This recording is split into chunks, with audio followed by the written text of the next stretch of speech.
of Sci-Fi Radio. This station is now the ultimate power in the universe. We would be honored if you would join us.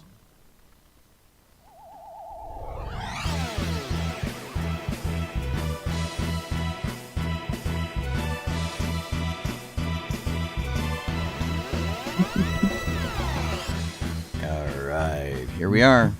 It's a Thursday. We're all here. Can you believe it? Jeff's here. Colleen's here. What's up? What are the odds? I know. It's awesome. Kit's working. So we're almost all here. We're almost all here. Hey, everybody. It's another Thursday night. That means sci-fi.radio. You should be listening to us on sci-fi.radio. Something's weird. I don't know what's going on. I think station manager Gene changed something. He didn't tell us. I'm going to go get on that. But I am Obi-Shawn Crosby. This is Jeff Solo Donoho. I'm Colleen Kaylee Crosby. And welcome aboard. Glad to have you guys here. It's been a wacky couple of weeks, but woo, we have survived. Totally wacky. Just like the disco song. Yeah. I was hearing disco in the background of that. Rule 54. If it exists, there is disco of it. Okay. I'm going to send station manager Gene a thing because I don't have a Discord note that says he changed it. I do have a thing that says we have 3 different speeds we can listen to the show on. We have 128 kilobits, 64 kilobits, and 96 kilobits, sort of in the middle. But I think whatever change he made messed us up. So, total bummer, man. Yeah. But that's hey, okay. Liz, Eric, and Don. Anyway, sorry. Oh, yeah. Hey, I should start the chat, huh? Yeah. I'll do that, too. That's all I got so far. I don't see anyone yet. Oh, Alan's over on Facebook. Well, we've got Alan and Okay. we've got Vicky over there And as Lori. well. There we go. And Callan McClurg. I don't know who that is, but hi, Callan. Hey, look, there's a Oh, new McClure. event live, and it's us. Yes. All right. I'm gonna go So- talk to Gene. Jeff, what did you... well, maybe I'll start with me, what I did, because you and Sean maybe did some of the same stuff, and he'll want to chip in. I was off in Tempe, Arizona, visiting with my mom, but I wasn't on vacation. I was working from there. And so I did, other than work, I baked 2 cakes, and that was pretty much it. Nice. I made a triple berry summer buttermilk cake, which has become my go-to cake because it's just so good. Yeah. It's got lots of juicy berries in it. It's good cake. And then my mom wanted a reprise of the first from scratch cake that I made for her birthday way back when I was a tiny tot, which she keeps telling everyone was when I was 7. Yet less of a tiny tot. But- than is reality, apparently. But I was not 7. I was closer to 11 when I made that cake. But Gotcha. I made a it's just in fact it's on the back of the box still of the Swan's Down cake flour. It's the 1, 2, 3, 4 cake. Oh, And the wow. chocolate frosting that's on the back of the Hershey's Cocoa box to this day, the simple chocolate frosting, and a raspberry filling. But Okay. when I made it all those years ago, I made 3 layers, and then sliced and filled. They made 6 layers. And Ooh. I did not have 3 round pans this time. So I used the single square pan I had, filled it twice, and ended up with an 8-layer cake. After that's slicing pretty it cool. and filling it and square pan I had, filled it twice. Ooh, I'm Sorry, talking. it's me checking. Sam says that he can't see us, but I can see us, so we should be streaming. Yeah, I can see us on Facebook. Maybe Sam is losing his vision. Maybe. Dun dun dun. We have many more people on Facebook now. Lori is here. Linda is here. Kelly is here. Hugh is here. Hugh is here. Sam is here. And Hugh sees us. Yay. Dawn just popped in. Kelly, Awesome, sorry, my awesome. mom tried to get me Ray. to take a slice of cake home for Sean because she felt bad that Sean missed out on all the cake. And you should always feel bad that I'm missing out on cake. I mean, I'm just saying. There should always be cake for me. Oh, Right. dear Well, I did get you God. Starbucks this morning. You did, which was cake in a cup. Right. So I declined to bring Sean cake because I didn't okay. want to carry it in my hand. I understand. Yeah. So Jeff, what did you do this weekend? Well, think I'm missing something on my list of stuff I did, but one of the things was I went up to Murrieta for Elizabeth's birthday at her mom's house. And then we did a birthday again over here.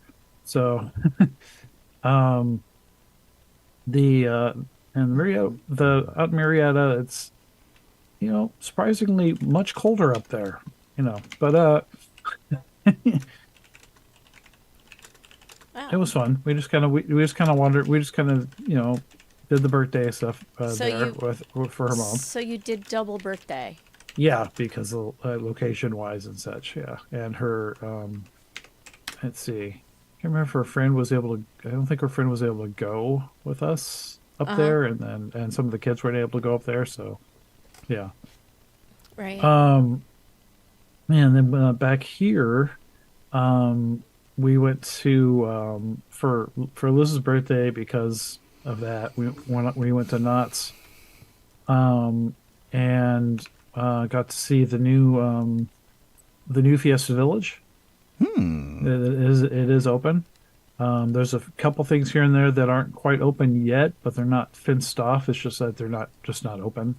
But did that and got to see a little bit of Ghost Town Alive and such. And yeah, I think we went on one or two rides, but mostly was just go around and have some food and see the stuff. Ghost Town Alive just always sounds so weird to me. I mean, I know conceptually what it is. It just sounds conflicting because it's like it's Ghost Town, but it's alive. Yeah, it's neat. It's something where you it's one that you don't use the phone for, much like in Galaxy's Edge.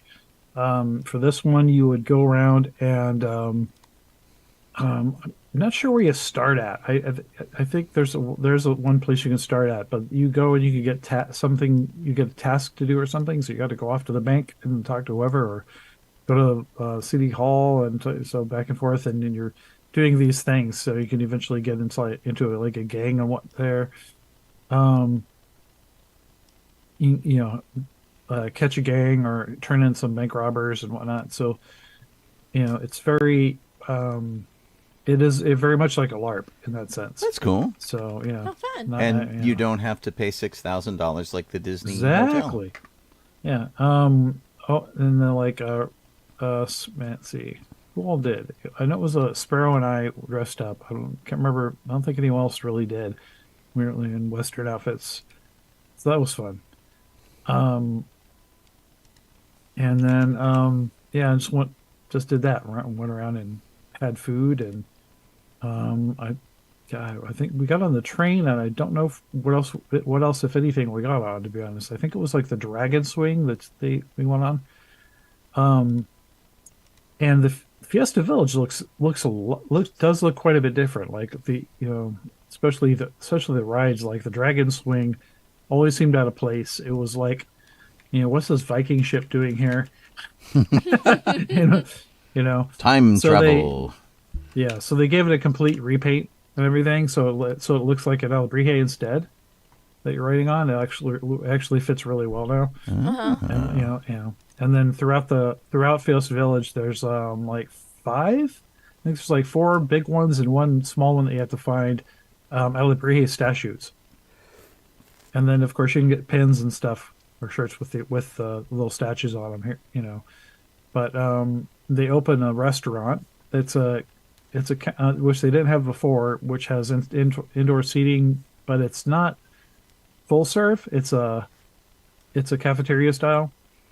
So you go up and buy the food, and then you go find somewhere to sit and eat. but they opened that and several other food places that they didn't have before. So they've got those, and they actually apparently redid the menu and whatnot for one of the. There's like a taco one that they had. Place that just had like tacos mainly or something, and they completely redid the menu and then of course the building itself. But the whole area is different, and apparently at night, which we weren't there to see, is the only it looks it's really amazing, with the lighting and such, So, but and they have a light show apparently at night. That there's some fireworks, and they do projections on the Jaguar Pyramid. Mm-hmm. And at least for the opening, and I don't know if they're doing it every night because they do have a main stage and some other stages around. They were having they had dancers out and in performances on the stage throughout it. So and I think they're supposed to be having like a mariachi band that comes out and plays every now and then too and such. So different things going on, a lot of live entertainment and such. So. Yeah, pretty cool. I need to go back and see more of it and take some more pictures and whatnot. Excellent. Yeah. Well, we'll get there eventually. Yeah. I know we have enough Western clothes, I think, to actually go have some fun there. Yeah. I don't know if I really have pretty them. fun. Well, I mean, a Western outfit that I could bound in as opposed to. Yeah. As opposed to actually dressing Western. Right. Right. Which I think they let You can do either. They you let can do you. both. Yeah. Oh, they do? Yeah. You So- could wear and a bustle? You could wear you could probably Yeah. wear your whole, day dress. if Yeah, you wanted Rose to. dresses up completely. I've gone in Woody to this one, so Wow. they didn't say anything except, "Hey, Woody," "Hi, Sheriff," and stuff like that. And Sparrow was in a Yeah, they're in the a lot cowboy more outfit, too. lax about it. Yeah, We have a friend, Jason, who he's there in costume all the time. yeah. He's usually one of the pie thieves, so he's Yeah, like and he's sort in, of a coyote in a he's way. just sort of declared himself a character, even though he doesn't Yeah. work there. Yeah. Which is pretty funny. It's kind of like it's kind of like the coyote from that's the pie thief from the ride, but sort of more like bounding it. Well, because he's a human. Yeah, he's not Yeah. wearing a coyote mask or anything. Yeah, Huh. Sean, but what it's did you fun. do? I'll go back. Oh my gosh! So, I had well, Colleen was gone. I had a guest. Star came down from Fresno, and she's part of Road Squadron, and she came down to do the Memorial Day parade in Canoga Park. And this is a parade that was usually a big deal, but they have been dark over COVID. This was their first year back. It was such a big deal. All the local news stations were reporting on it, which was kind of crazy. And Road Squadron had like 6 cars in it. And so Star has a Firefly truck. And so she came down here. It was her birthday. So she went to the Pirates Dinner Theater and did a bunch of stuff while she was down here. And we let her stay with us. We went to Disneyland for her birthday and for Janet's birthday. Janet is Ron's mom. Ron has the TIE Fighter Corvette, and so we basically did all of the stuff because Star hasn't been to the Disneyland Resort since about 1999. Oh. So she never has seen California Adventure. And, of course, Star Wars Land is right off the table. But so are a lot of the other changes, like the new Star Tours. She never saw it. All of these things that changed were kind of crazy.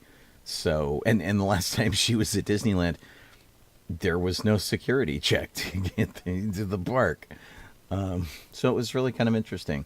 We both drove out in our separate cars, and we cheated. We went through downtown Disney security, got on the monorail, and skipped all of the opening crowd that was getting in through the front gate. And so as a result, we got off the monorail and walked right onto Space Mountain. Then we did Star Tours. Then we did Smuggler's Run. And then we met up with everybody else. They finally got in time for us to do Rise of the Resistance. We did a bunch of stuff at DCA, Guardians of the Galaxy, which, you know what? It was so much more fun than I remember it being. I just laughed my butt off the entire ride, which was great. Hate that ride. And it actually wasn't so bad. Although I'll tell you, so I had we bounded, and so I did sort of a Luke bound, and Star wore her Firefly stuff, her Captain Mal stuff, and I had my indie bag over my shoulder, and we get on the ride for Galaxy's Edge, and I have put the seatbelt over the bag, which is keeping it nicely in my lap, and no problem. And the girl who loaded us in, she says, undo your belt and take the bag outside of the belt. And I'm like, that makes no sense, but all right, you're the one in charge of the ride, but sure. So I do that, and so basically the ride goes up, yay. The ride goes down, and I get smacked in the face with a bag.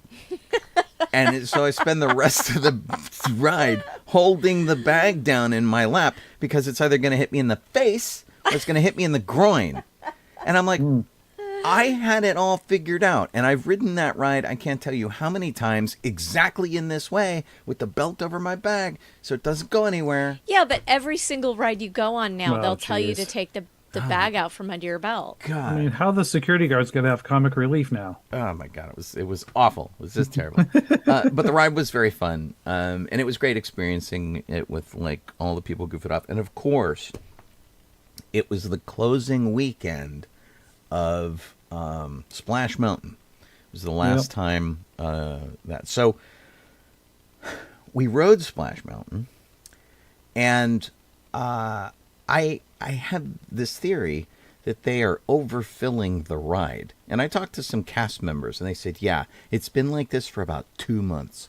There's been like way too much water in it because we got soaked. So like from the knees down was nothing but wet, soggy shoes and pants. Gross. And then we were bounding. So I'm wearing a heavy Luke Skywalker leather jacket thing.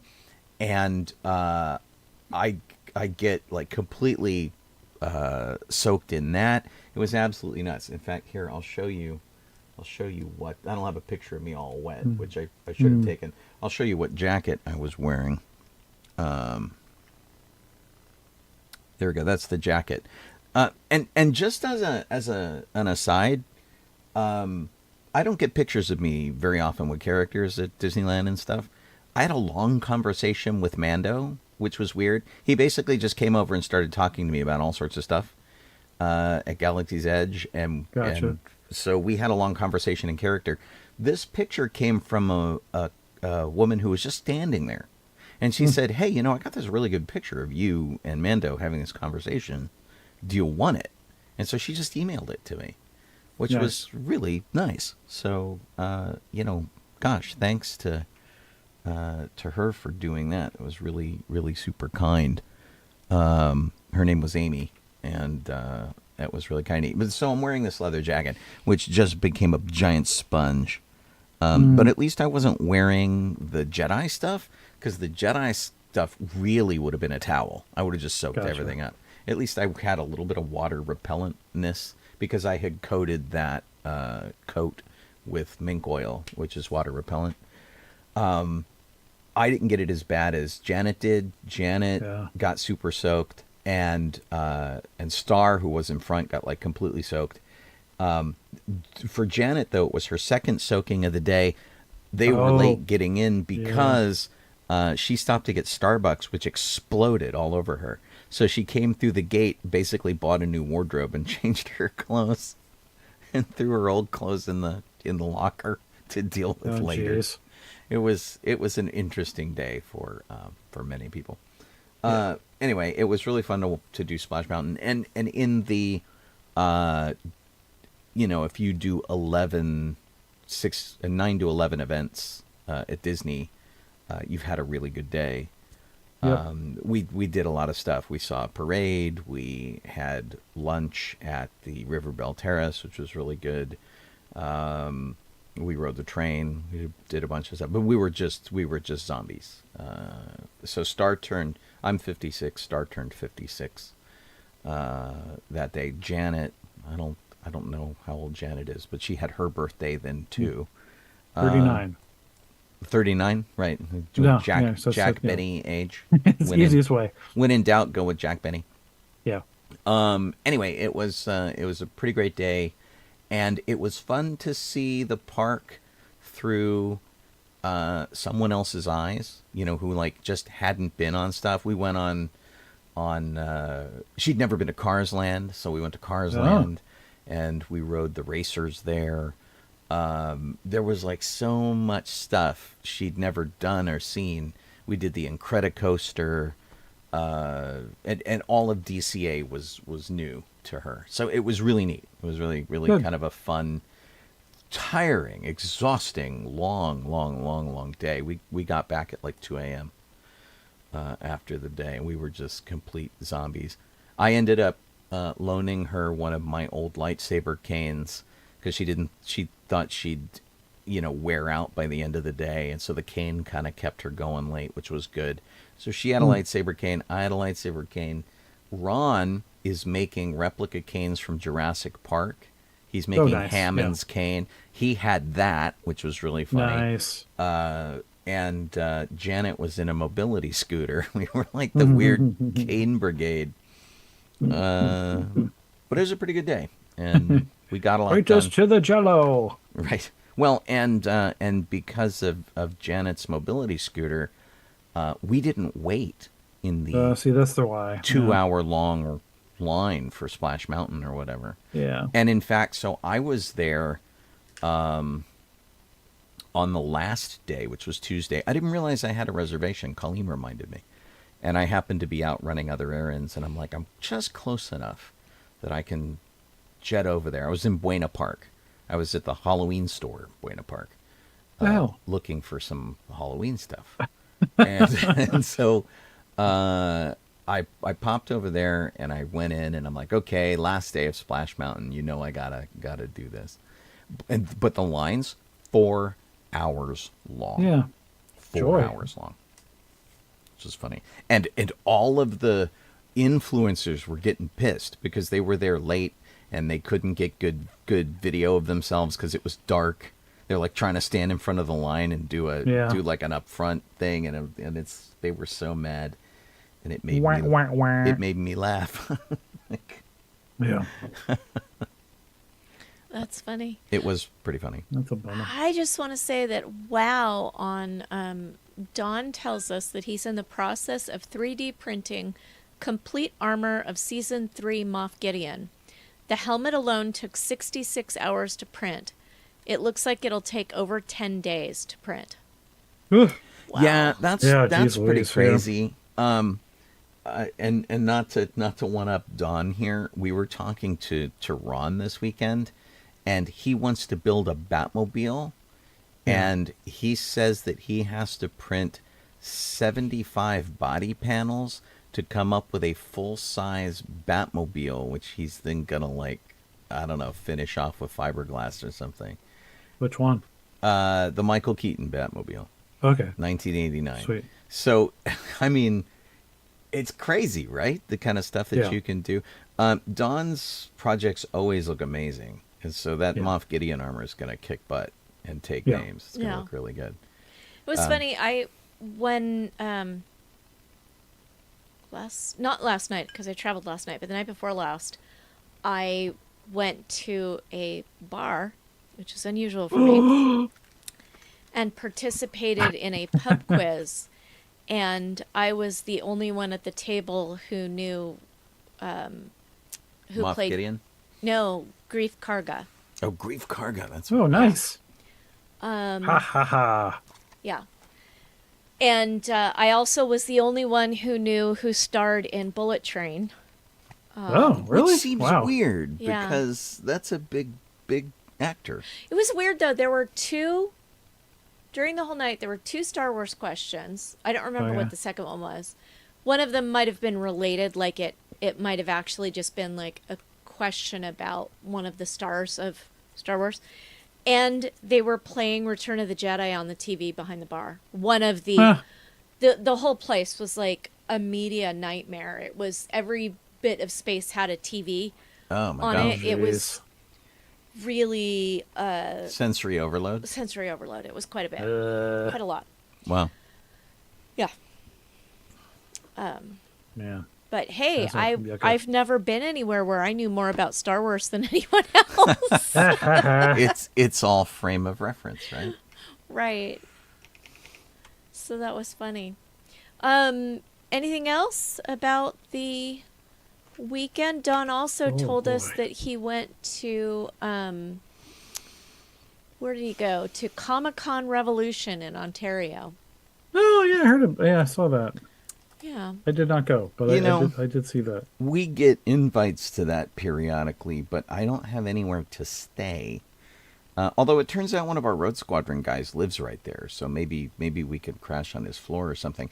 Because they always want us to display Road Squadron, but I don't want to pay $200 for the Motel 6 to go to a convention. Call me cheap, but it's just like, yeah. And especially when we're displaying, because we spend a lot of time hanging out by our cars and that kind of thing. And I have some pretty strict rules for the car club. Like we don't do events where they want us to pay to be in the car club. That may change if there's like some big charity thing and Wait, what? they want money to do the charity that I agree with. But for now, I'm like, no. I mean, just let us in for free, because. Well, Lisa's like, we have guest rooms maybe next year, but you guys are in Hemet, right? Right. And Comic-Con Revolution, isn't that out like by Palm Springs? Ontario. Comic-Con Revolution is in Ontario. It's in Ontario? Okay. Yeah. It is. I think- It I thought it was is in an Palm Springs hour. area. It's an hour's Is it? drive from Hemet to Ontario. Yeah. Sean, I just shared the picture of one of the cakes I made in the Woo! document. All right. Well, Not the document. let me go find it. I never did hear back from Gene, so sorry, radio people, your host. Of course, they can't hear me. They 'cause can't we're not hear on you, radio. Oh. and they can't see you. What? Poor radio man. people. They're like, "What's with this auto DJ?" Right. Yeah. Well, that's Right. a pretty yummy looking cake with a lot of freaking layers. Yeah. Okay, let's do this. Here's this. And sorry, I have Colleen turned off because okay. Gene was there. Oh yeah, they moved. Yeah. Yeah. Weird. There we go. It Colleen's was in a back. totally My- different place, like last year and the year before. How weird. My mom said that the cake is gone already, so it wasn't a very big cake. It was Let's see, tall, one, but not two, very three, deep. Well, and they also have a lot It's like of eight. Was it people 8 layers? in that house. It was 8 layers. And it has raspberry filling. Yeah, raspberry filling. If I were doing, if my mom had just said use the same flavors and make a cake, as opposed to make the cake as close as you can to the one you made the as one a I made kid. before, I would have mixed the raspberry layers with some of the chocolate frosting. Wow. Oh. Okay. Yeah. I'll tell you, and I feel the need to show this if I can find it. Just in direct contrast to Colleen's raspberry cake, I came into contact with some raspberry cake that was Wrong. yeah. So this is raspberry cake a la Ralph's grocery store, and I swear Also known as Kroger for it people in other just places. it just looked like huge hunks of meat in clear boxes, like raw meat. It was so disgusting. And the picture honestly just doesn't do it justice, because you're walking by and you do a double take, because you like look across the bakery display and you're like, oh, and then your head snaps back going, is that meat? Well, it looks like it's sliced up bundt cake, and I'll have to say that the bundt cake Yeah. that I also made over the last week looked much nicer than that. Yeah, it is But I didn't get any pictures of the other one. raspberry white chocolate bundt cake. Okay. But it did not have the charm No. that Colleen's cake had, Yeah. which looks so much yummier, even without the white chocolate. Right. All right, so are we ready to move on to Star Wars history, or have we missed anything? Sure. Yeah. Talonthorn says the Ralph's cake is meat cake. I hope he's referring to the Ralph's cake and not my cake. Yeah, it is meat cake. It's like, could be meat, could be cake. Here, Bob, eat this before I give it to an animal. Give it a shot. Oh, Lisa says that where they are is not that far away from Ontario. Well, then we should have given you the spare tickets to the LA County Fair that we had. Yeah, but they would have had to have gotten them. They would have had to have got the tickets. Right. Yeah. Yeah. Yeah. So I got, even though I did not get to judge the LA County Fair this year because I think I had COVID. I had to bail out. The county fair still sent me tickets, which was really nice. And they sent me a parking pass. And they sent me 2 tickets. And we have this Buy Nothing group. And I have the worst luck with the Buy Nothing group because every time somebody says they want something, they never come get it. I have to figure out what the trick is. Colleen says it might be saying, come get it today or else. But so we had these tickets. 2 people didn't come claim them. 3 people, actually, because somebody said they wanted them and they bailed out. Then another person said they weren't going to come get them. And then the third person said, yes, I want them. And then never came and got them. Oh, so that was a bummer. And we've had other stuff like that. Like we gave away a pair of rollerblades, 2 pairs, in fact. And they completely flaked on that. They sat on our porch for weeks. We end up taking them to Goodwill? Because we did. Nobody picked them up? Because nobody picked them up. Yeah. And it's like, it's exasperating to me. Yeah. So I don't know what that. Yeah, it's we're better off frustrating that putting they don't- things on the curb. Yeah. Well, I mean, you couldn't do that with those tickets, but No. yeah. We have another listener, Mark, is on there now. Mark. On Facebook. I haven't seen him on there for, ever. Mark Ray. Oh, hey. Oh, my gosh. Hey, Mark. Yeah, I haven't seen him in a long time. Yeah. Very cool. See, now I have to go stalk him on Facebook and see what he's up to. Yeah. Pretty much. All right, so Jeff, why don't you start with the long Star Wars I know, Mistake man, this history is lengthy. list? Because it's May. Put everyone to sleep. Gosh, there's a lot of Star Wars. Yeah. they're And this is mostly just the birthday birthdays. part, really. Yeah. Yeah. The history, I kept the history to normal 3, but there were a lot of the past birthdays. Oh, boy. So, May 29th, 1905, that's the birth date for Sebastian Shaw. And he was our original unmasked Vader in Return of the Jedi. Before they unceremoniously replaced him as a Force ghost. Yeah. Boo. And took away his eyebrows. Man. Yeah, well, when you've been burned in a lava pit, you lose your eyebrows first. I gotta tell you. I lost my eyebrows in a fire, and they have not come back well. And the older I get, the crazier they get. Oh, because you're a bad scientist. That's probably Apparently. Yeah. I was starting to look really creepy. May 26th, 1907. Someone who didn't think he was in a Star Wars movie, John Wayne, was the voice of Gurren as Zor, and well, basically the spy that makes little noises as they're, He's the elephant-nosed spy who turns in Obi-Wan and Luke. Did they have to get anybody's permission to do that? No. Weird. Because you couldn't really tell it was John Wayne. And did they say what movie it was from?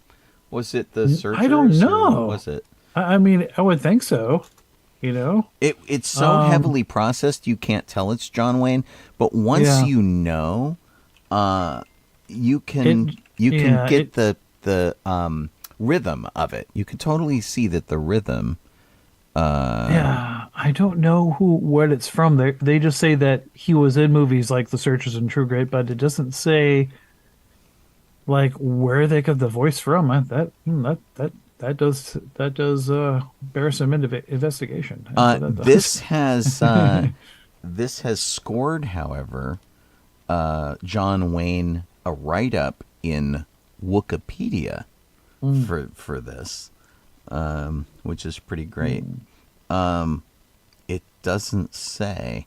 His grandson, Brendan Wayne, of course, is in The Mandalorian. Yes. But Yeah. Weird, huh? That's pretty funny. Yeah. It doesn't say, and by virtue of the fact that they use the same sound file over and over again, he is also in Lego Star Wars. Which is kind of cool. So now we know. Right. May 26th, 1913. That's when Peter Cushing was born. Grand Moff Tarkin, and I hope. Grandma Tarkin? Yeah. Grandma Tarkin. That's right. And so to speak, sort of digitally recreated for Rogue One. Can't talk today. For the other movie. God damn it. Rogue Why's One? My brain not working? Thank you. My brain didn't want it. I'm like, what? Why is my brain not telling me Rogue One? Oh, it's gonna be a long one. Oh man. The next one is June 1st, 1920 is when Alethea McGrath was born. She played Jocasta Nu in Attack of the Clones and Revenge of the Sith. I believe that's the librarian, right? Yeah, she's the librarian with the really cool tabards that are all embroidered, which we realized when we got to see them in person at the costume exhibit at the Fashion Institute. Yeah. We couldn't figure out why they looked so cool, and it's because they had taken the pattern of the fabric, rotated some of the designs like 90 degrees off axis so that they were kind of shimmery and shiny. Okay. She's been in a bunch of other things, like some Stephen King stuff, and she was in Inspector Gadget 2, which is pretty funny. Yeah. But I feel like she should have been in like some really awesome stuff, but she just did a lot of stuff I've never heard of, which is weird because she looks so familiar, and I'm like, Yeah. She must have done something else. Yeah. I mean, God, what's my computer's not playing around. We'll have to look that up. May 27th, 1922. That's when Christopher Lee was born, aka Count Dooku in Star Wars, and Saruman in Lord of the Rings. The day after Peter Cushing and John Wayne. Kind of interesting. Yeah. And wasn't Vincent Price also born in about that same time, or like on the same day as Peter Cushing? I thought so. Probably. Yeah, probably was. But yeah, my computer does not want to cooperate today. Okay. Yeah, it was Vincent Price. The last of our birthdays is May 28th, 1938. That's when Alan Harris was born. I love the description in this for him. Well, he played everything. Yes, indeed. Yeah. It says, did just about everything in the original trilogy. Yeah. He was a stormtrooper in all three of them. You know, then he was the rebel escort for Leia and a mechanic in the war room. Then he was he played Meryl and Bosk. Wow. Yeah. And in The Empire Strikes Back. Wow. Yeah. And Harris, he's played a rebel on Hoth. And, he doubled for Anthony Daniels. Yeah. It's nuts. He was the model for the Boba Fett costume. Yeah. Wow. He was one busy individual. Yeah. That's really And then the complicated. Star Wars Bounty Hunters book was dedicated to him later on after his death. Wow. And then he doubled as Terrence Stamp in The Phantom Menace. So freaking awesome, huh? Wow. That's crazy. So that's pretty cool. And so I'm going to cut back to here now. There's the regular history. May 31st, there we go, 2003, is when the MTV Movie Awards for I guess Yoda and Dooku won for the best fight. The whirling dervish fight. Yeah, the little tick on the flea on a hot plate, and right. Spinning Yoda. Yeah. May 28th, 2007 is when the History Channel aired Star Wars: A Legacy Revealed into our specialist historical, political, mythical connections and whatever. I remember really enjoying that, and honestly, I think it should be mandatory viewing for some of the people who are getting upset that they think Star Wars has gone quote-unquote woke, because that sort of explained all of the socio-political stuff that Lucas jammed into Star Wars. It sort of shows that it was kind of already woke to start with. So if you exactly. I'm actually not a fan of the term woke. Yeah. I hate it when people just like sort of apply a word to something that becomes like an epithet. Yeah. Epithet, I think is the word I'm looking for. Like, this is rude. Darn cheese eaters. May 29th, 2013, that's when Cartoon Network aired the Lego Star Wars Yoda Chronicles. The Yoda Chronicles for the first episode, which was called The Phantom Clone. As for what it's about, I've really got no idea. It's Legos and Yoda and clones and and Legos. Yeah. And Phantom. Don't forget Phantom. That's in there too. Jeez. It's well, honestly, it just turned out to be old Mr. Witherspoon who had the moisture farm down on Tatooine. Oh, that's what it was. By golly, zoinks! If it weren't for you pesky Jedi's, I'd have gotten away with it if it weren't for you younglings. Why have we not done that? Does that seem like a thing that needs to happen? Star Wars Scooby-Doo. All right, so moving on to the regular news. 40 years ago today, right after Return of the Jedi opened, Susan Stamberg at NPR asked a young boy to give us a sneak preview of the movie. And he said, Han Solo and Luke Skywalker are about to go into the pit, and just as he was about to walk the plank, R2-D2 fired a laser gun from his head, and Han catched it. And he blew up the whole ship. And the big guy, the boss of the monsters, well, he got choked and died. So he was partially right. Right. But then NPR and Susan Stamberg had to apologize for spoiling the movie. That's right. And they changed seen the movie. I'm not sure you spoiled anything. I'm trying to think now. Well, because Jabba, Han Solo and Luke Skywalker were about to go into the pit, and Jabba died. Yeah, by choking. They were about to walk a plank. R2-D2 fired something from his head, and Han caught whatever it was. No, Luke caught it. Yeah, sounds someone like some caught sort of it. Film, the ship blew up. So the and the big guy got choked. Right, he died. Yeah. So apparently they edited it before it reached the West Coast. Okay. So just the East Coast got spoiled. They got. It says there were more phone calls on this one than NPR got in the middle of the hottest Middle East disputes. More phone calls than Richard Gere would get if he listed his number. And it's like. She says, usually you get angry when we get our facts wrong. This time we got them right, and you got angry. Yeah. Well. But anyway. I've been waiting for that movie for 3 years, and now you have ruined it for me. Well, and look, I know how these. Could you imagine? I mean, feel. It happens all the time now. Yes. But back then, you didn't get spoilers back then because. No. If somebody spoiled a movie for you, you could punch them in the nose. Right. Yeah. You just had like Homer coming out of Empire Strikes Back and saying, I can't believe Darth Vader was Luke's father. Well, right. yeah, you could get spoilers that way. But I got really mad with NPR over Once Upon a Time in Hollywood because they gave away huge plot points in their stupid review. NPR, and I had been waiting.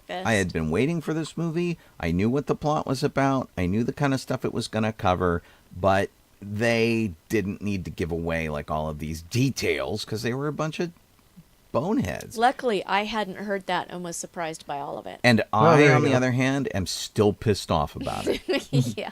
I feel completely ripped off of that experience. And people don't understand now with spoilers why we get mad. And they're like, well, wait. And it's like, look, we're paying our money to see this thing. We've been waiting. We've been investing time. We've been staying away from information. Put a lot of effort into not having an experience ruined for us. Yeah, yeah. And then when they do it, it's like no skin off their nose because they already know. And it's like, thanks for being a jerk. Yeah, exactly. What's this say? Both they arrived at the pit, had to see it over to get the missing 10 minutes. Okay. Vicky's saying I see. 10 minutes. Yeah, the first viewing through, if the film breaks or something, that's always a drag, especially if they jump ahead. Yeah. You're like, what happened? Yeah. When we came out of the theater from seeing Force Awakens, but at the I think it was at the El Cap, so it wasn't like the preview. It was the actual, it was just the regular showing, and it had Sparrow with us. He came out of there, and she was so mad. Why? Came out going, I can't believe they killed Han Solo. I'm like, And quiet, spoiled it for quiet. a bunch of people? Oh my gosh. Shh. Right, shut up. I mean, I'm sure the audience, they probably already know, but I'm saying, shh. It was so funny. There have been times where I have walked out of a movie spouting false information, though. That's always kind of funny. We have tickets already to go see Indiana Jones and the Dial of Destiny. And I can't promise I'm not going to walk out of the Chinese theater giving false plot points. So you have to make them up in advance and then see whether you actually had false plot. Right. Well, of course. I can't believe they killed Mutt. Lisa said that the second Pirates of the Caribbean movie was spoiled by girls talking in the bathroom. Oh, no. Yeah. Awesome. That's rude. Just dandy. Yeah. That's right. Well, toilets have ears, man. Oh, that sounds gross. Wow. Okay. I thought this was an interesting story, but it's almost kind of like a non-story. But it's from the Hollywood Reporter. Mark Hamill, of course, is he gets to be in a screwball comedy, which he's very excited about because he says he grew up with movies in the 60s like It's a Mad, Mad, Mad, Mad World and things like that. Yeah. And he finally gets to be in one, which is this movie coming out called The Machine. Yeah. Where it's about a guy, there's a comedian who tells a story about the Machine, where he becomes known as the Machine in Russia, and he goes back to Russia, and Mark is playing his dad. Yeah. And he was really worried about doing it because comedians in movies don't always do well. But apparently the comedian, Bert Kreischer, is very genuine because he's just playing himself. And so Mark is like at risk. And so he's, of course they've got him cornered. They're asking him about the movie and all of this kind of stuff. Yeah. And so he hasn't been approached about the new Rey movie about coming back as a Force ghost. But everybody's like, they have to bring him back. Well, I'm sure they will. They're not shooting anything yet, so. Yeah, so we'll see. He really doesn't have any information on that. He knew that his Star Wars career was over with Episode 8, pretty much, and then it wasn't because they brought him back for The Mandalorian, and they had a stand-in actor. They did motion capture for him. They de-aged his face. He did the dialogue, which they de-aged too. And so, poof, he's back in Star Wars again. Yeah. So in 9, he was sort of a Force ghost in 9, with Leia. I don't know if you called that. It might be more of like a. That's a special guest appearance. He didn't even say anything. He didn't have any dialogue. Kind of stood there. He didn't even collect SAG royalties for it. I know, man. Damn. But anyway, somebody's like, will you be back as a Force ghost? He says, no, I don't have any expectations of that happening. So, Yeah, whatever. well, you know. And then, of course, he's going to be in The Life of Chuck with Tom Hiddleston, which we reported on before, and that could be really cool. But Mark has said before, he's like, I'm all done with that stuff. And then he came back. Yeah. And Harrison Ford said he was done with it, and then he came back. Yeah. And whatever. So it's rather up in the air. Yeah. Mark Hamill does say that he's sort of jealous that Florida has stolen away Yeah. California's most crazy state status because of Florida Man. So, I mean, that's been a long time. That's Part not of it. new. yeah. But, as a California resident, he took a certain amount of pride in being the crazy state, I think. Yeah. We used to be known as the land of fruits and nuts. Yeah. Yeah, but it's been a long time. Yes, it has. Yeah. Deborah Chow, director of some of the episodes of the limited series Kenobi, was asked if there could possibly be another season of the Disney Plus series, and she said, "This was conceived as a limited series. It is now, and it is closed." And then she followed that up with, "There's 10 more years before New Hope, so never say never." And Which is- Ewan McGregor's only getting older. Well, but Yeah. that is exactly what I think the answer to almost anything in the Star Wars or Marvel universes should be is Yeah. Never say never. never say never. Right. Like, I haven't heard anything, but that doesn't mean they won't do it. Right. Yeah. Hell no, but maybe. Well, it Well, I mean, boils. it's because every time they say, I mean, like, how many times did George Lucas say, that was it, I'm not making it, or Yeah. there won't be any more? Right. I think they should just flat out And- lie. They should just flat out lie like Andrew Garfield.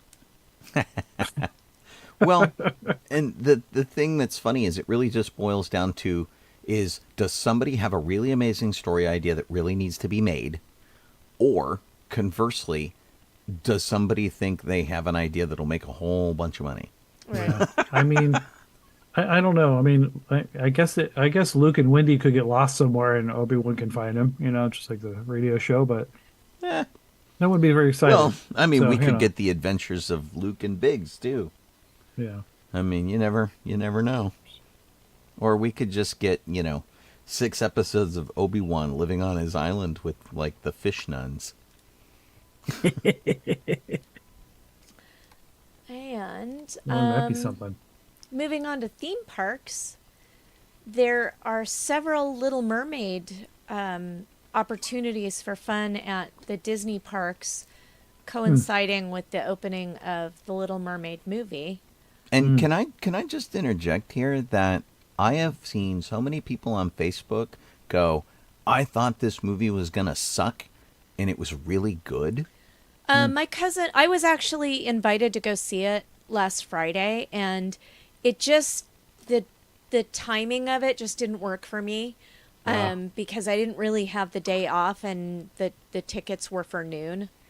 And so I was like, I can't go see it. And, but my cousin went and saw it, and she loved it.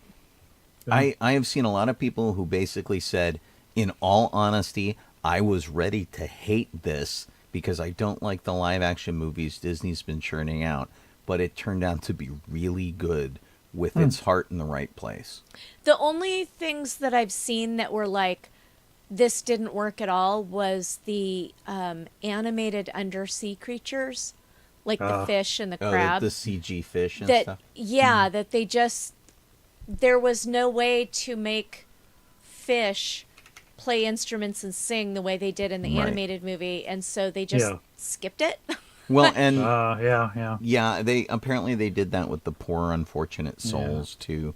Yeah. Yeah, And they left out the dog too. Ursula's Garden, but I saw some people complaining that like the crab is the wrong kind of crab and the fish is the wrong kind of fish, and Though the bird is too. So Whatever. it's Right.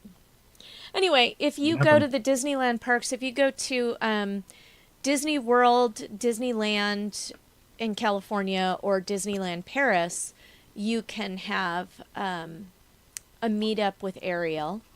you'd think it'd be DCA. with legs. Yeah, you know, it just says Disneyland Resort, so Yeah. it Oh, could okay. be DCA. I would expect it Yeah. would be in DCA, although I didn't see anything this past weekend when I was there. But that doesn't mean anything. Yeah. Oh, at Disneyland Resort, she'll greet guests in Fantasyland near It's a Small World. Oh. So, Okay. but I Weird. mean, that makes sense because the Under the Sea ride or the Little Mermaid ride at DCA is closed right now, isn't it? I don't know. Might be. Feel like the last time we were there, it was closed for Oh. like revamping or something. Although Yeah. I might be confused, and that's at another of the parks, not Disneyland. Right. Anyway, so you get a chance to meet with Ariel, and at some of the parks, you get to step into the picturesque setting of Prince Eric's shoreside castle. Okay. That's at Disney World. You get to do that. And then Gotcha. at Disneyland Paris, Ariel and her friends will invite guests to dance and play along with them in an unforgettable musical moment. And then, of course, they have the all of the sweet treats, the ones they have. Yeah. Oh, Sean's got them up I've got here. them up. Let's scroll This through is 'em. the purple pineapple shell macaron, which Excuse me. it's got blue pineapple buttercream and a chocolate pearl. That's at the Edelweiss Snacks. And the mermaid strawberry cake at the cappuccino cart, which just ended. So those are both done on May 29th. Walt How Disney, long were they there? Yay! like 2 Wait. days. I don't even That know. is so ridiculous. Walt Disney World Resort. This drink looks ill-conceived to me. Like a bunch of boba floating on top. It's bubbles at sea, a Gold Peak sweet green tea, lemon juice, pineapple, and guava topped with boba pearls. But in Gotcha. the context of Under the Sea and Fish Girls and things like that, it really just looks like fish roe to me. It's like fish eggs in the drink. I'm Right? like, I bet Yoda likes that. Right? Caviar. Baby Yoda, sorry. Probably. I'm sure Baby Yoda would think it would be amazing. But you know, as someone who used to fish, this green stuff Oh, looks so- like bait. What the heck Yeah. is it? The other thing doesn't look too appetizing either. Yeah, it kind of reminds me of a tiger tail. It's a candy. Sea salt, caramel, Yeah. and chocolate pop, with ocean fondant decor. Yeah. At Magic Kingdom, there is the Divinely Diabolical, which is a cookies and cream shake at the That's Friar's Nook. Then there's a Part of Your World, a Dole Whip strawberry swirled with purple cheesecake soft serve at Storybook Treats. Huh. Diabolical looks better. Hollywood Studios has the Donut Milkshake. It apparently brings all the boys to the yard. I don't know. It's mango guava ginger milkshake with whipped cream. Bizarre. And that just looks like an ad. Yeah.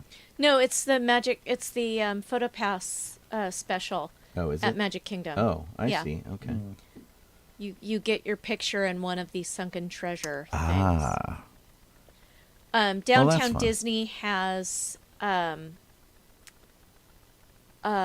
Pandora sand art sculpture until Oh, yeah, June yeah. 4th. So you have 3 more days That's to pretty see cool. Run, the sand run. sculpture.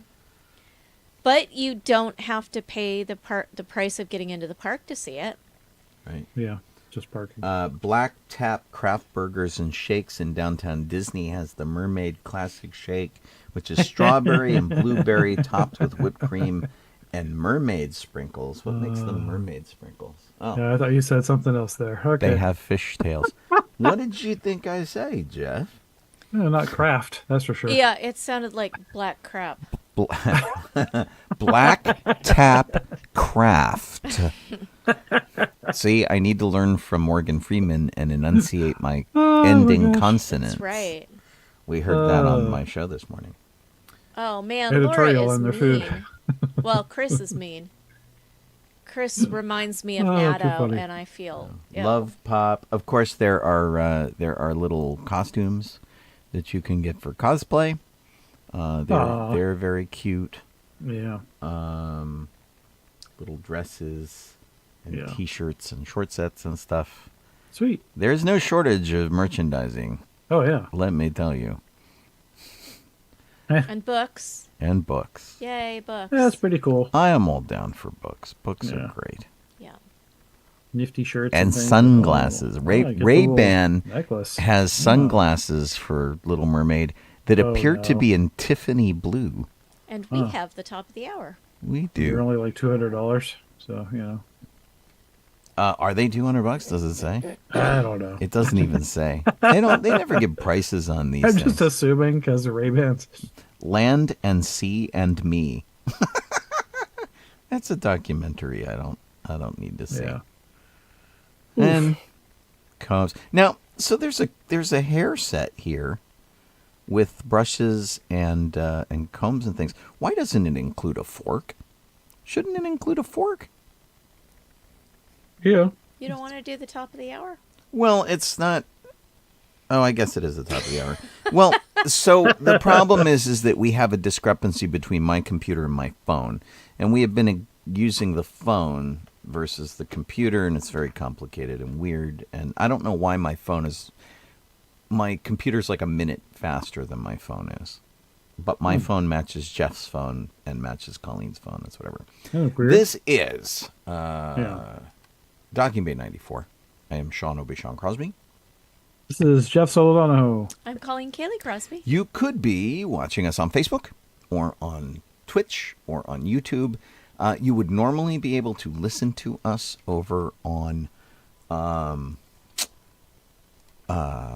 sci-fi.radio, but we don't seem to be there right now, which is weird. And so I'm trying to get that fixed, but I haven't heard from I haven't heard from Gene Turnbull, and we'll see. Oh, he said he didn't change the login. Since we are at the top of the hour, let me try logging in here. And while you do that, again. I will mention that Jeff was probably low on his guesstimate of how much those sunglasses cost. Oh Yeah. no, really? From Ray-Ban? Yeah, I couldn't find the Little Mermaid sunglasses, but I did find 11 pairs of Disney sunglasses on the Ray-Ban site.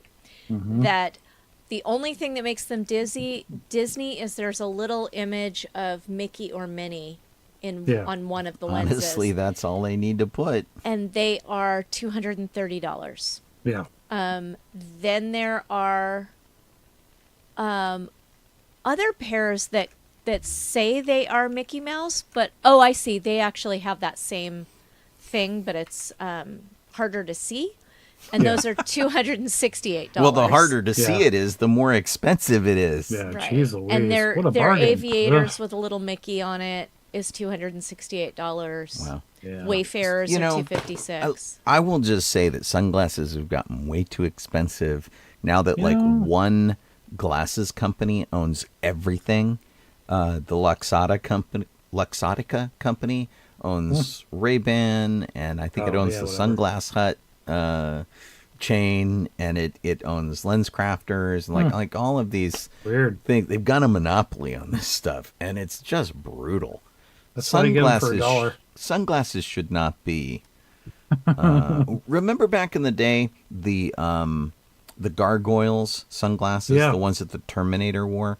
Those yeah, were. like Clint Eastwood. Yeah. Did Clint Eastwood wear them? I never remember. It's like it seeing was them. like in like one of his last Dirty Harry movies. You know, he wore I don't them. know, but they were basically the Terminator glasses that the Terminator wore. These big wraparound shades.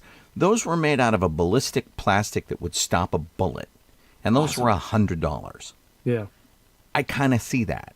Yeah. It's this weird polycarbonate, Plus back whatever. then, but I bet it would have been even more now. 'Cause, I don't know. Back then, but But oh my gosh, man, just brutal stuff. yeah. So my sunglasses cost $1.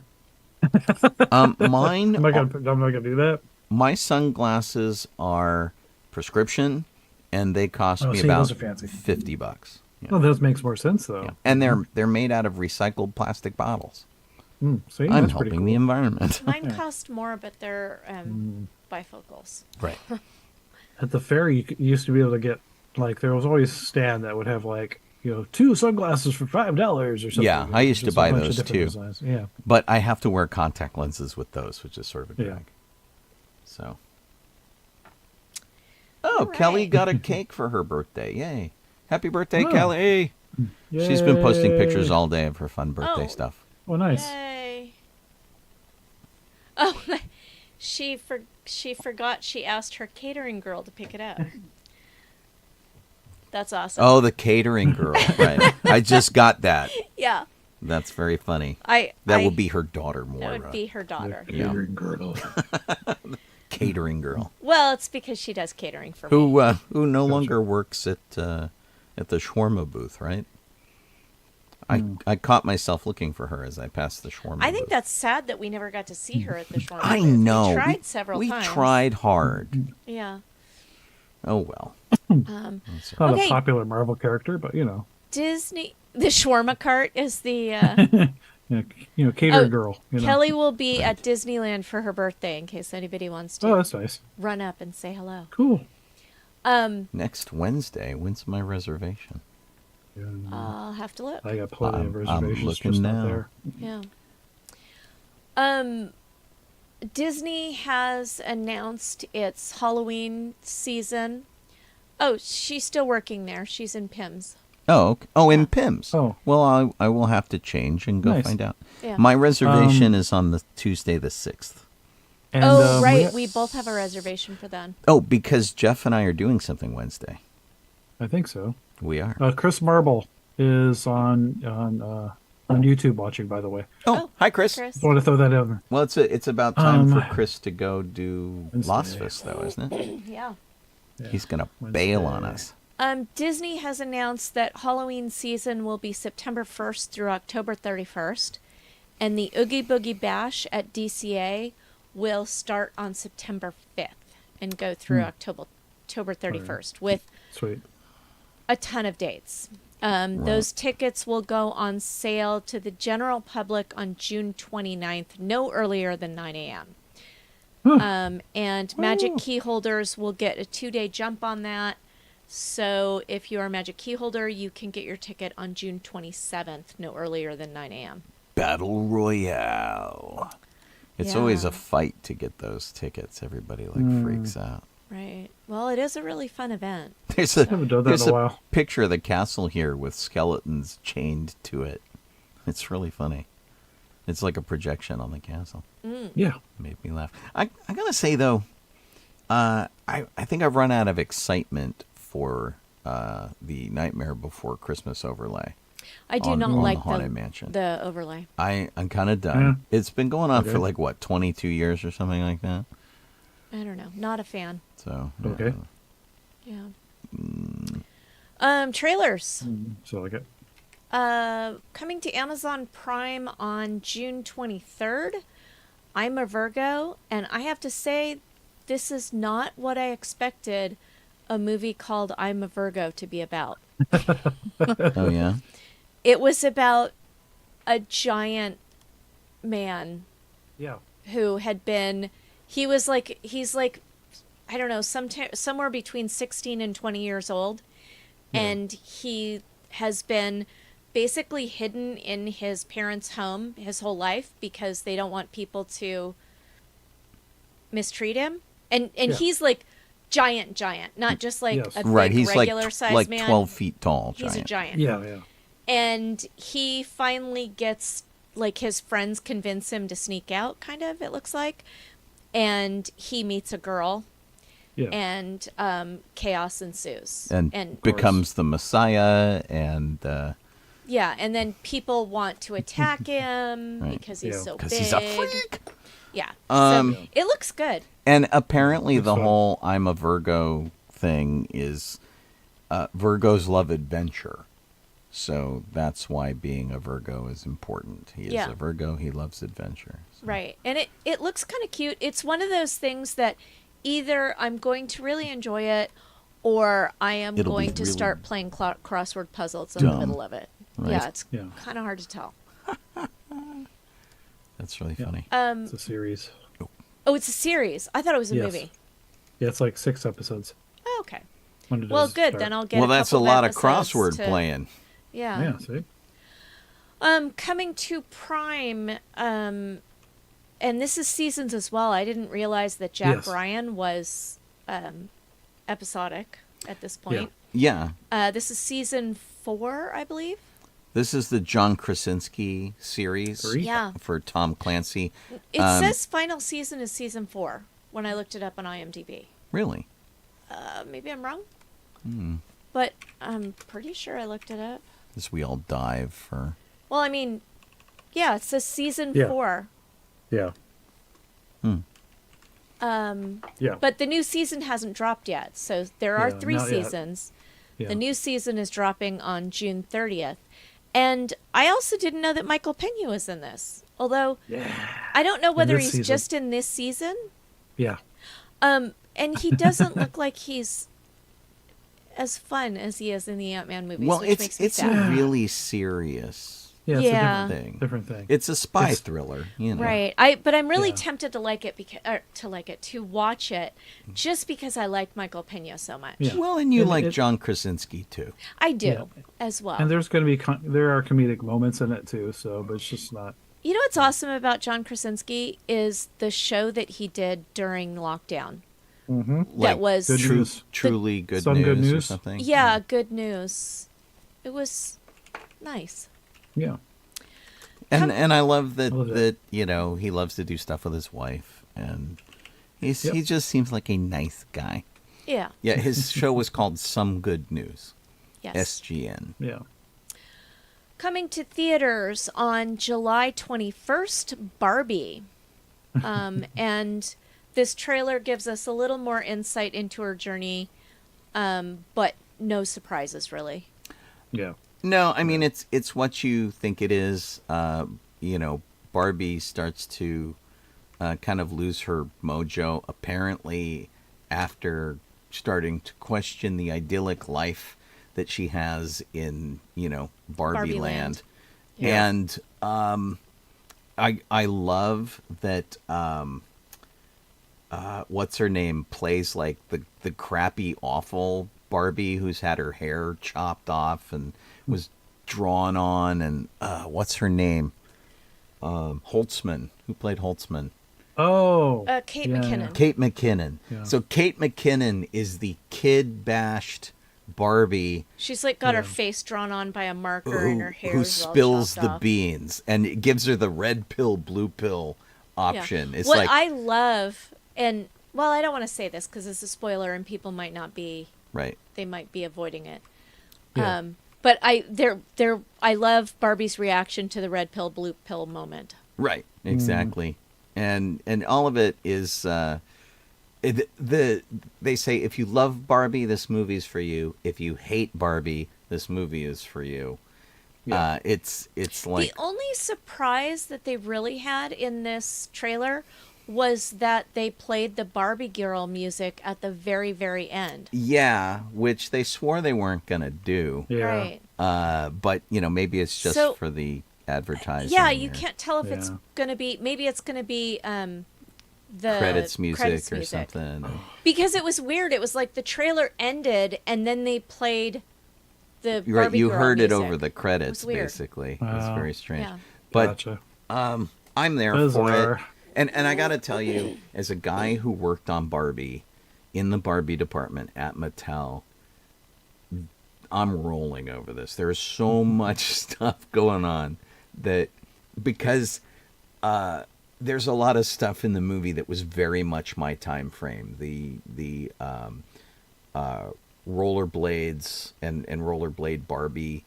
I worked on that while I was there. Getting Barbie flat feet instead of her perpetually high-heeled feet. That was a thing that I did while I was there. I'm really there for this. This looks like so much fun. I hope it is as good as I want it to be. Because honestly, I'm basically looking at Airplane applied to the Barbie world. And I will be super happy if that's what it turns out to That be. kind of that's what it looks like. Yeah. Yeah. Coming to theaters sometime in 2023 is Hidden Strike, and this looks amusing. It looks like a. It looks comedic because it's Jackie Chan And John John Cena, who we and like. then and mixed with like Road Warrior. Right. So, yeah. Yeah. So I Yeah. think it'll be a mix of serious and comedy. You know. It looks much like many other Jackie Chan movies, so And I how expect old it is to be funny. It's Jackie Chan now. Yeah, and is he still doing his own stunts? That Probably. man's unstoppable. I don't know, man. Was he like in his 60s or something? Yeah, I'm looking now yeah. because he's 69 years old, Good gravy. and he doesn't look like he's 69 years old. No. Like, wow. But yeah, I mean, it's all the kind of action that you would expect, and like Mad Max, the battle seems to be over oil, and basically, you know, Mad Max is all about gasoline, and it looks kind of cool. But you know, lots of chases, lots of explosions, lots of guns. Yeah. So who knows? Might And be that good. kind of comedy that you expect from Jackie Yeah. Chan. So it could be great. Exactly. The clumsy fighting and stuff. Yeah. Yep. The clumsy fighting. Yeah. I mean, Drunken it's on master. Yeah. Yeah. Because he fights on purpose so that it's like, I did this on accident. Oh, you know. Right. Yeah. Yeah.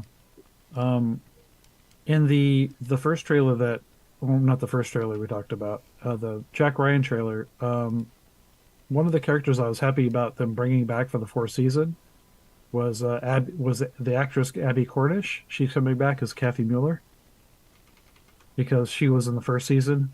Oh. You know, and she's gone for like 2 seasons. I'm like, what the hell happened? And now she's back for the last season because she's an important character. I'm like, what the hell? Yeah. So if anybody has not seen the first season, I will not spoil it for them, but it's been years. It's been years. Yeah. That's really funny. Right. Sean, do you want to take the next section? Yeah, we lost a couple of people this Literally. week, but nothing like that one week where we lost like 9 people. Oh my God, Yeah, that was awful. crazy. John Beasley, who was an actor on things like Everwood, Rudy, the movie Rudy, The Soul Man, Sum of All Fears, things like that. He was finally going to appear on Broadway, but sadly he passed away at the age of 79. He was one of those guys who got into acting kind of late in his life, but he was the assistant coach in the football movie Rudy, and he was in the Mighty Ducks and V.I. Warshawski, if you remember that one with Kathleen Turner. Oh, okay. Yeah. Whole bunch of stuff, and the Firestarter remake and things. And so sad to lose him. He passed away on Tuesday. It doesn't say from what, but he was going to play the role that James Garner played in the movie of The Notebook on Broadway when it opened Okay. on Broadway. Yeah. And sadly, he won't get that opportunity. But and he was excited to do it too, because Broadway, right? Gosh. And then we lost the co-founder of the Magic Castle, Milt Larson. He used to write TV game shows back in the day, and he was a big Magic fan, and so he decided to open the Magic Castle in this Victorian home that overlooked the Chinese theater and Hollywood. And you can draw a line almost directly from the Chinese theater up to the Magic Castle if you go north. He worked for Bob Barker doing like Truth or Consequences and a whole bunch of game shows like that. But really, the Magic Castle has just become a fixture of L.A. One of those, you know about it, but have you ever been there kind of thing. He and his brother, who founded the the place, got a star on the Hollywood Walk of Fame in 2006. And he also did This Is Your Life, if you remember that. And basically, he became a showbiz historian, too, because he was working with Ed Wynn and Stan Laurel and Buster Keaton and George Burns and Jack Benny, people like that. And so all of that sort of inspired him to do all this great stuff with Hollywood and sort of become a fixture of that. The Magic Castle, of course, will continue as a tribute to him. But I'm sure that my dad knew him. Right, and his brother passed away about 10 years ago, I think. And so the original founders have both passed. We'll have to see what happens with that. Because it was one of those things that everybody, it resisted change. Everybody was like, you should do this, you should do that, you should open it to the public, you should do this other thing. And it always kind of resisted change, largely because the original founders were like, no, we founded it on this idea. Therefore, we're going to stick with that. So we'll see what happens with it now, because it could change pretty drastically without the founders there. So we'll see. Thank you. Jeff, you want to start the speed round? We lost you, Jeff. Uh-oh. You've gone There quiet. we go. Hey. Fixed. Okay. Yeah, I have. Everyone's been getting a star lately on the Walk of Fame. Everybody has been getting a star. And now it looks like Tupac Shakur's going to get one too. Yeah, it says Wednesday, June 7th at 10:30 a.m. They're going to do it. He's going to get Tupac's getting a star, and this is like last week or so. We didn't talk about it, I guess, but Midge Maisel, the character from the show, the Marvelous Miss Maisel, got a star on Hollywood Walk of Fame as well. It's an honorary star. Yeah. And because she did her last season, the thing basically ended. And so I don't know. There was a whole ceremony and that kind of thing. And the funny thing about the star, it doesn't have an identifier. So the Walk of Fame stars, they have a film camera, they have a microphone or a record or a radio, whatever thing they're being honored for. This just has her name. Yeah. And is it gonna stay? I don't know. I mean, it's like posthumous, so I don't know if it's staying or not. Well, it's not posthumous because it's a fictional character. Yeah. So it's kind of nuts. What it says. So I'll have to do a little more research on it because I don't. I don't know. We're a couple seasons behind. Colleen and I are. Me too. We were watching it pretty religiously, and then something happened. We just didn't. Yeah, we didn't come back with one of the seasons. We watched like 2 episodes and then didn't watch anymore. Yeah.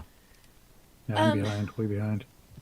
I wanted to talk about an article that came out in Vanity Fair in the June 2023 issue. So I think it just came out today. And the article is entitled Lost Illusions, The Untold Story of the Hit Show's Poisonous Culture. And basically it talks about the fact that on the TV show Lost, the culture of the show behind the scenes was just a horrible, horrible place to work. There was racism, there was sexism, and it was unpleasant. It just sounded brutal. Yeah. And the article, it's kind of a long read and depressing if you're a Lost fan. Because depressing if you work in Hollywood at all, and understanding this is 20 years ago, right? But it's unsurprising, but depressing, just sad, and it's also interesting how the co-showrunners were Damon Lindelof and I am not as familiar with the other person. Carlton Cuse? Yeah. Carlton Cuse basically says nothing that any of those people are saying ever happened. It's all wrong. And Damon Right. Lindelof is saying, "Oh my God, I'm so sorry that this happened, and I'm so sorry that people felt this way, and that I was the person who was the co-showrunner of it. I don't remember a lot of it, but that doesn't mean that, like, he didn't try to say he didn't do the things that he did, and he says he doesn't remember a lot of them, but he feels horrible that if he was involved in it. And so some of it he said that he did do, and he actually said that he failed as a leader because of that. Well, and so he started as leader of the show and then felt like he got bogged down. And that's why he called his former boss, Carlton Cuse, to come in. But the problem is that Cuse is old school Hollywood. Yeah. And so the atmosphere that he fostered was that kind of bullying, racist, kind of awful Hollywood stuff, slamming women, slamming different ethnicities. And some of the racism that was described in the article was horrific. It was brutal. So like there was a Korean, and a lot of people didn't use their real names in this article for obvious reasons. Yeah. One of the writers on the writing team was Korean, and that became her name. They would just go, "Korean, take the board." And they would have to make their pitch after just being called Korean. That's great. Harold Perrineau, who was the lead black actor on the show, he took the role because he had been promised equal story time with the white main characters that were there, and it started strong and then slipped when Cuse came in, and basically he got relegated to the background, which is when he left the show. And it Was he played David? Michael. He Michael. was? He was Walt's dad. Yeah. Oh yeah, Michael. Okay, Yeah. And mixing names up. and you can really see it how when you look at cast photos, you can see how the non-white people who were in it are in the background of the pictures. Yeah. Yeah. They were shunted to the outside. They were put in the back row. They were given smaller storylines. And I remember being upset that they weren't featuring Naveen Andrews more, Yeah. because I really liked Naveen Andrews. Right. I wanted to see more of him. And the character of Sun, her story was great. Yeah. But she also kind of got relegated to background stuff as a woman and an Asian, which was really tough. They had so much talent on that show. And then it just ended up being about the white guys. You know, we had the guy who was leading the others, who turned out to be the weird, creepy guy. We had the guy who was like the man in black and the smoke monster and stuff. He was a white dude. And then the people who were like George Garcia, basically he was the fat Latino guy that they just made jokes about all the time. He became the butt of jokes. He got shoved around and whatever. And I liked all of these people. I did too. I loved that show. But you could kind of see it, if you were a conscientious viewer, you could kind of see it happening. Right. And then when Harold Perrineau left the show and stuff, they bashed on him for leaving the show. And he was really honest. He's like, look, they just didn't give me the opportunities they promised me, so I left. Yeah. And then they're like, oh, he just wasn't happy with his lot in life, blah, blah, blah. It's sad to hear, especially when it's a show you really, really like. It's like hearing the Mary Tyler Moore Show was chock full of evil. Lisa asks if there was a cover-up of Fox Matthew Fox. being a jerk as much as possible. That's not in this article. No, that didn't talk about that. I don't. This is mostly about the showrunners and the culture of the overall show, Yeah. as opposed to talking about other individuals who weren't the showrunners. But they did talk about so okay. Michelle Rodriguez had a like a DUI or something. She had a drunken disorderly somewhere. Yeah. I don't remember in if she was Hawaii. driving or she was at a bar or whatever happened. And they just decided to dump her because it's like, oh, well, she's just a Latina. Let's just get rid of her. Yeah. That kind of thing happened a lot. And so many people were driven away from the writer's room. And one of the writers that was addressed in this article is a friend of a friend. And so, like, the things that he said, from what I know of him, because I followed him on Facebook for a while, I believe that's true. And he left, I think, at the beginning of the second season. Yeah. Or partway through the second season. Well, and there was one writing team, 2 women, I think, who wrote a really popular episode. And it wasn't Carlton Cuse or Damon Lindelof. And so, like, those guys gave them grief and started withholding writing assignments and stuff because and they were also taking credit for the episode. They overheard Carlton Cuse on the phone going, "Oh yeah, all that good stuff you loved in that episode you got to do, I wrote that." Which, really just kind of upset them. One of the women was saying that she kept eyeliner in her drawer because she didn't want people to see that she'd been crying. She'd like grab it, go to the bathroom, have a cry, touch up her makeup, and come back and try to get back to work. That's an awful environment to be in.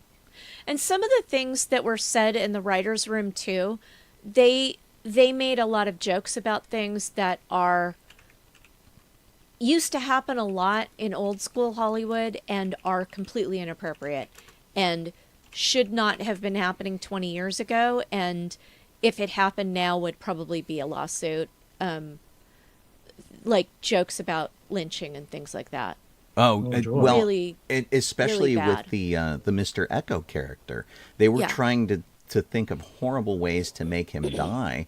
And they're like, oh, if only we could do this, if only we could do that. And the ideas they were coming up with that they were talking about, like in the writer's room and to the other people on the show, were actually disgusting. Yeah. I mean, really terrible really, stuff. lynching was like the nicest. Right. And they're like, thing. If only we could cut off these body parts and shove them down his throat. And it's like, what is wrong with you people? This isn't even funny. This is abuse.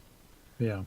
Yeah, so it's I really love this show, and it's just really sad to hear that it was that awful for the people working on it. Yeah. Yeah. I wonder if JJ knows anything about it, but I can only imagine that anyone who was there would know something about it, because you don't have a toxic culture like that without it rubbing off on everything else. But as a producer and as a guy who was working on multiple shows at the time, he may have only gotten reports from his top people who were the people causing the problem. So they may very well have been saying, everything's great. And that may all be all that he heard. Yeah. Because, the guys that you trust to guide the ship, if they're the people perpetrating all the abuse, it's like, the captain's not going to tell you he's beating the slaves in the galley. He's just like, ship's moving at speed. Yeah.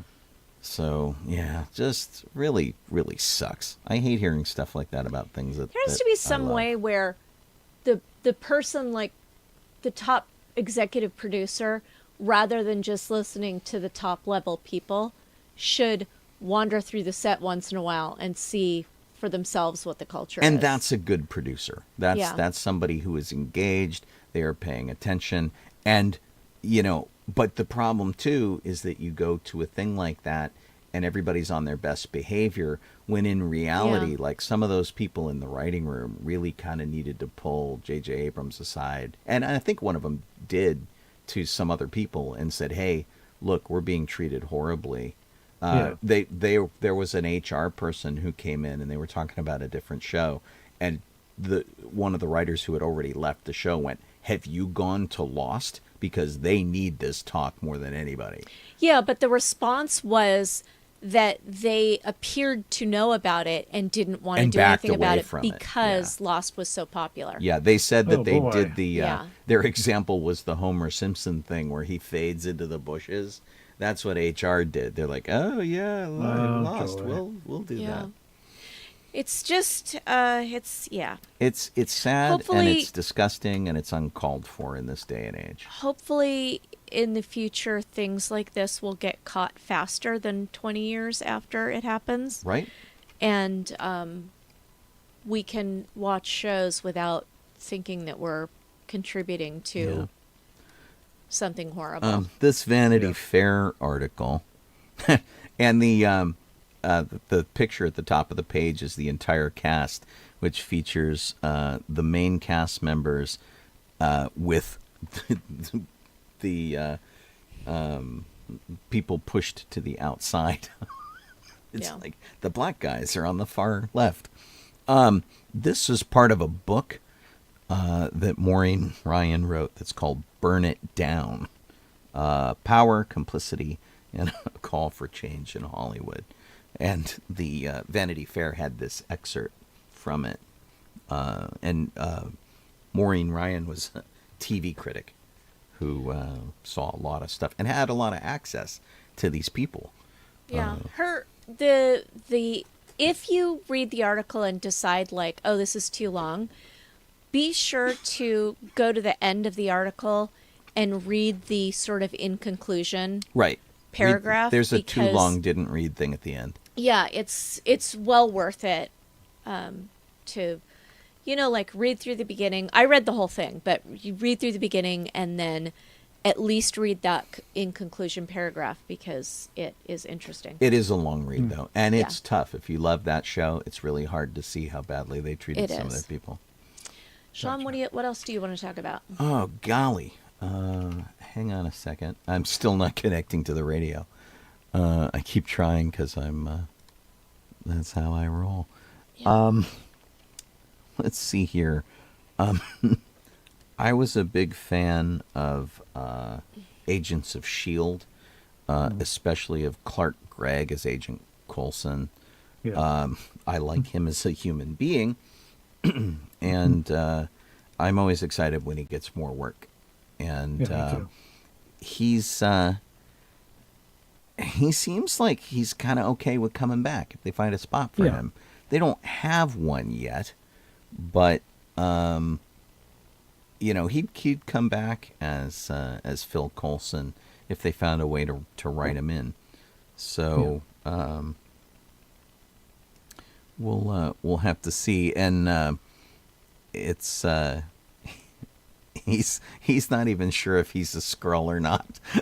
Yeah, because he says like he came out as a scroll. We think Marvel said he was a scroll and everything, right? Right. But Phil Oh, boy. Phil Coulson was sort of our first introduction to S.H.I.E.L.D. He showed up Yeah. in the first Iron Man movie as part of Phase 1, and I'd like to see him come back. I think it'd be Yeah, great. me too. He's the glue man. Well, and Glue needs to come back. and he's a fanboy, and they even successfully de-aged him in Captain Marvel. I thought that was pretty cool. Yeah, totally. Jeff, what do you want to Pretty talk happy. about? Heck. Okay. I'm going to talk about something that's actually not on our list because I found it a little like hours ago, but too late to put it in the list anyway. And it was about the actor Sasha Cal, or is it Calais? And she asked for Henry Cavill's blessing before she filmed her super. I'm not sure if they're listing her as Supergirl or what, but I guess a Supergirl for The Flash. Oh, interesting. And well, she says, she plays Kara Zor-El yeah. in the. So Flash. she says, yes, I met him, and she gave him a big hug after, and she says, did I make you proud? Does Superman approve? And he says, absolutely, you did a phenomenal job. So she was like, yeah, she's all happy That's cool. as can be. I love that she calls him Cuz. Yes. This cousin. Yeah, it's very very cool. Disney has more treats for Pride Month. They've got like lots of rainbow cakes and things. Let me throw cookies, that up.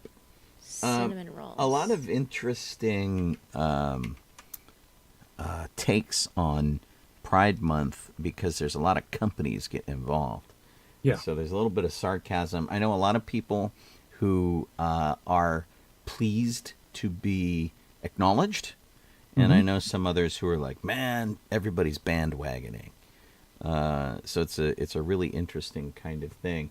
I find it interesting, and I don't know when this changed. I'd have to look this up. But the in addition to the normal rainbow, brown and black have been added to the rainbow, which is really interesting. I just recently bought a Disney pin to replace the one that we got at the Pride Festival parade in San Francisco in 2016, where we got to lead Disney's entry with our Star Wars car. And in fact, Lisa and Gregor were there too. They were our wheel escort in the parade, which was really super cool. And so they gave us these pins. Everybody got one. And they were just the usual rainbow. And I noticed the ones now contain black and brown up there too, that make it not just a LGBTQ A plus whatever thing, but also brings kind of race into it, which is really kind of interesting. But yeah, so I'm showing right now. But man, Disneyland has a real dearth of foods for this.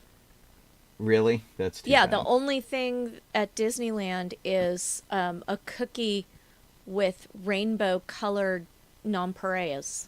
No, that's lame. Nonpareils. Nonpareils? I can never pronounce that.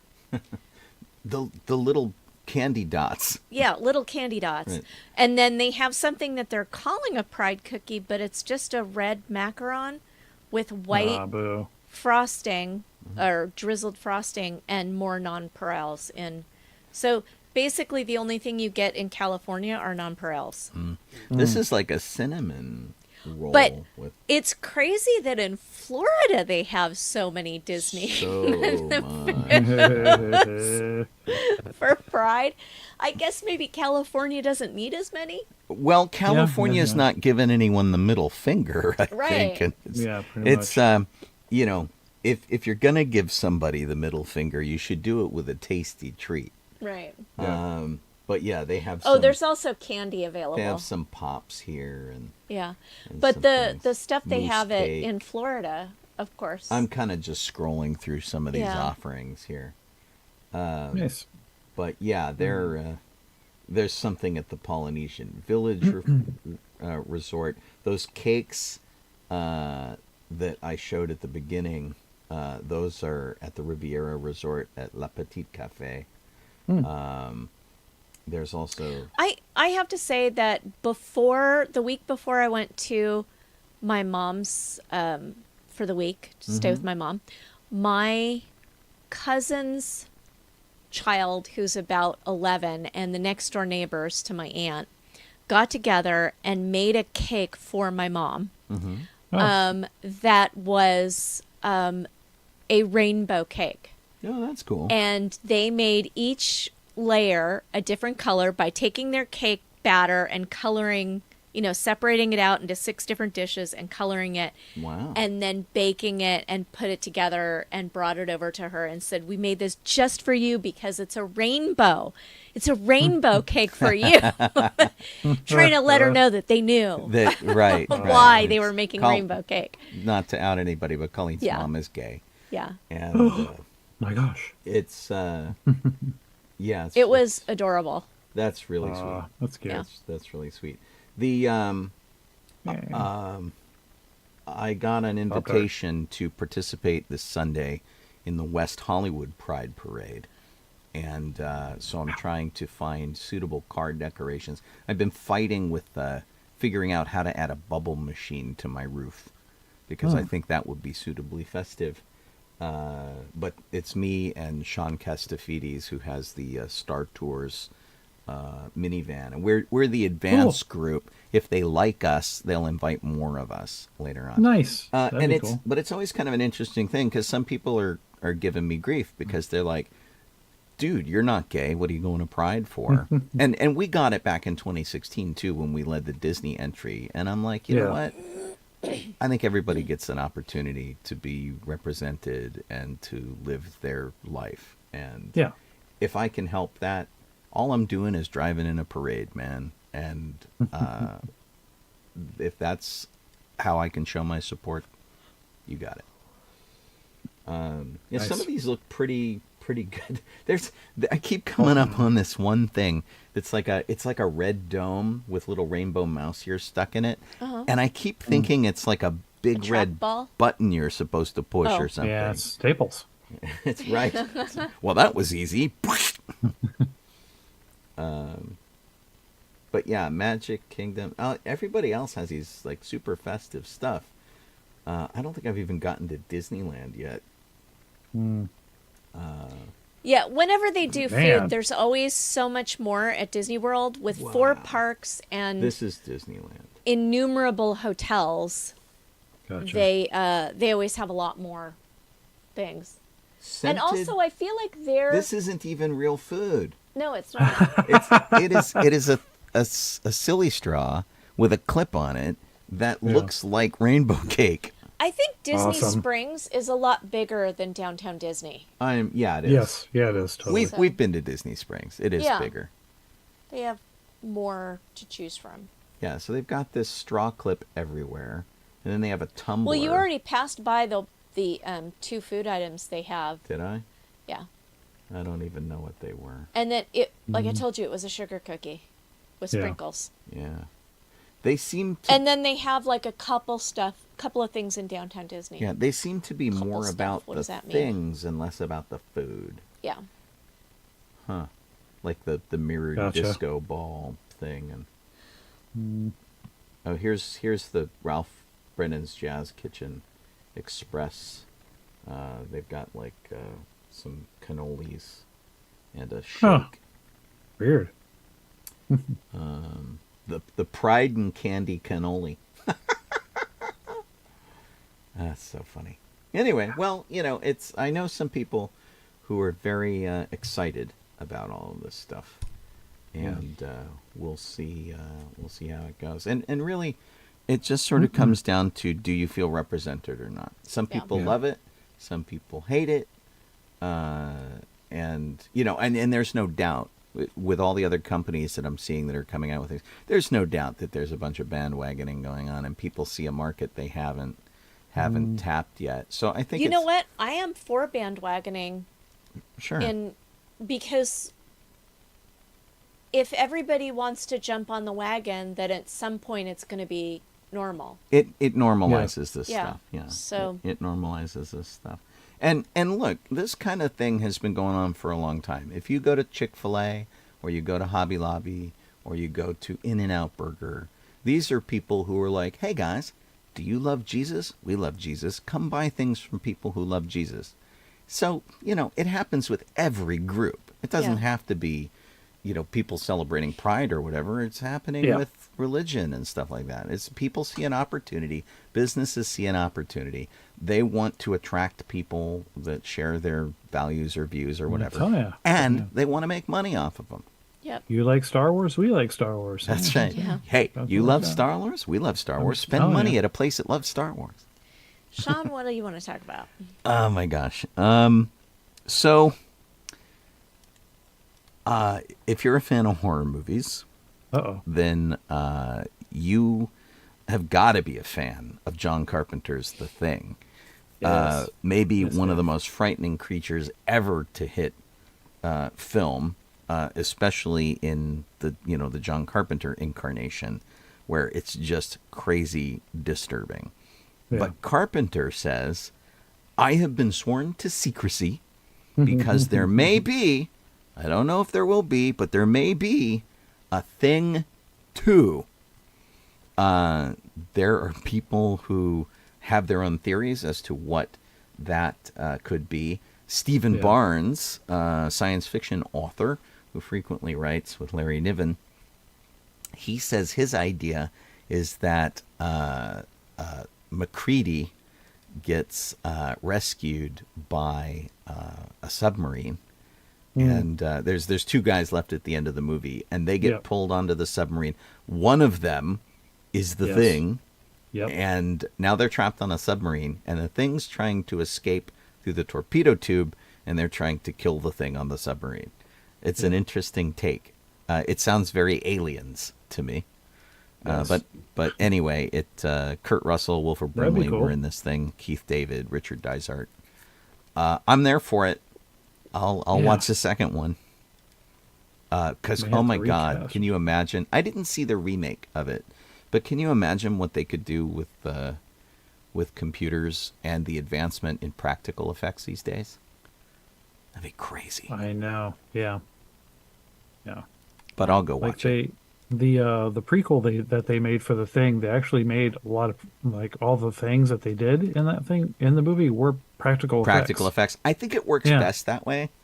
Well, But it looked great, and then the company went in and like redid it all with special with the computer, and so it looked like crap. now I'm sad. Yeah, I love practical effects. yeah, and, they were scared that the practical one works, so they're it's CG, and then it looked like garbage. Boneheads. You ruined it. Boneheads. Yeah. Jeff, what you got? So James Cameron is actually currently writing a Terminator movie, a new one, and he is waiting to see what happens with AI before he finishes it. So he's been writing it for about 3 months now. So he's sort of just kind of stalled it a little bit to see where AI is going to go, and then he'll hop back on. Plus, is he Writing allowed it to some write more. right now? Right, it's a strike. There's baby. a writer's strike Yeah. on. Yeah, that too. I And mean, there's about to be a SAG strike, probably. Yeah. so I don't know. But yeah, I mean, he was writing it for 3 months, so maybe that's why he stalled too. It's AI. It's not that strike. Right. Yeah, I don't know. Either way, The Brady Bunch house is back on the market and looking creepy. Well, they had that television show where they renovated the house. So if you grew up in this area, you would go by the Brady Bunch house to show it to your friends. And they had made a bunch of changes over the years. They put a big brick and wrought iron fence in front of it. They changed all the gardening and stuff. It really didn't look like that establishing shot that you used to see at the beginning of the show. Yeah. And then they did this show where they renovated it and they made the interior match the exterior, which was nuts. So you are like getting the Brady house if you buy So it. this is actually kind of That's a bummer. bizarre. This Entertainment Weekly article doesn't link to the property listing. Oh, Because in the property listing, you can go, and the reason why I said it was creepy was you can go and page through all the photos, yeah. and it looks like the Brady house. Well, It is and that super was creepy. the whole point of Awesome. the Of show. the show, yeah. Was to make it look like that because there was a second story that was never in the real house. Right. yeah. And of course, Greg stayed in the attic at one point. He lived in the attic, There and is- so it like you had can a look at third the front story. of this house and go, "There's clearly no attic in this house," Yeah. but It's like they somehow added it to this. Yeah. Yeah, it's kind of nuts. But so HGTV, who did this show, actually owns the house, and Huh. they have listed it for $5.5 million. Oh, good grief. That's kind of Yeah. crazy. I don't know. And the thing that's just so weird, like all the furniture matches. The horse statue is there. Yeah. Except the thing that's different, there's a toilet in the bathroom. Right. God. But I mean, the backyard looks just like the backyard. It's absolutely pretty cool. nuts. Right. Absolutely Dun-dun-dun, crazy. dun-dun-dun. But you can always drive by and check it out. Right. Movies coming out this week in theaters. Spider-Man Across the Spider-Verse opens today. Transformers Rise of the Beasts opens next Wednesday, the 7th. Yeah. And coming to Disney Plus on Wednesday the 7th is Avatar: The Way of Water. Cool. Alrighty. You guys, we have 6 minutes. You guys have anything left that you want to talk about, or do you want to talk about what you're doing this weekend? Yeah, I don't see anything else that I feel like I want to cover here. You got anything, Jeff? I'm there, not really. Okay. Yeah, this on Friday is I'm going to a choir banquet with Sparrow. Cool. And then this weekend, I don't know. I don't know what I got this weekend. Well, so this coming Wednesday, you and I are doing the Star Cars in El Centro, right? We're going to display our cars down there. That's Charger Steve. He does a show every Wednesday down there and in El Centro, and it's the usual movie car thing. And Jeff and I traditionally display down there. Tom Piedmont has gone down there. We've had other Road Squadron groups down there. It really comes down to like whose car will make it, because El Centro is just past Legoland. It's about an hour and a half from Jeff's house. Jeff lives near Disneyland, so that's about how far it is. It's always a good time though. It runs from like 5 o'clock to 8 o'clock. If you were in an area where you can go to El Centro, that'll be pretty good. The thing Jeff and I did not do tonight, somebody we know on Facebook put out a request to go to a Blink-182 concert in Star Wars costume and hang out in the mosh pit. They said that they would insure your costumes if you went. And I just kind of wonder how that went. Yeah, geez. I've been in enough mosh pits to know I pretty much don't want to do it in a Jedi robe. Mm-hmm. Or a stormtrooper armor. Ugh. Stormtrooper armor might be a little bit better, but you don't want anybody hitting you in the head with a helmet on. Ugh. No.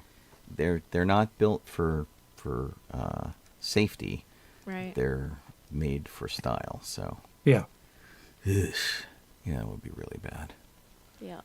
And then Sunday is the West Hollywood Pride Parade that I mentioned before. West Hollywood does big parties, and they're known for their Halloween event, which is crazy. I think their Pride Parade is equally large. So we'll have to see how it goes. There's always a little bit of trepidation doing big events like this. Yeah. But we're in the parade, which affords us a certain level of safety. Yeah. So we'll have to see. But yeah, it's gonna be kind of interesting.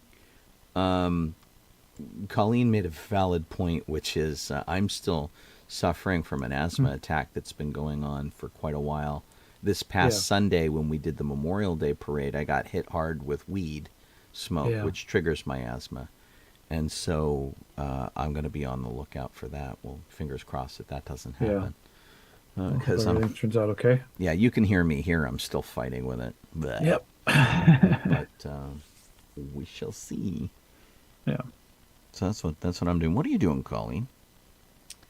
Besides recovering from your trip. I'm gonna be recovering from my trip, and I'm gonna do some cooking. Maybe do grocery shopping because we haven't had normal amount of food in our house since before we left for Japan.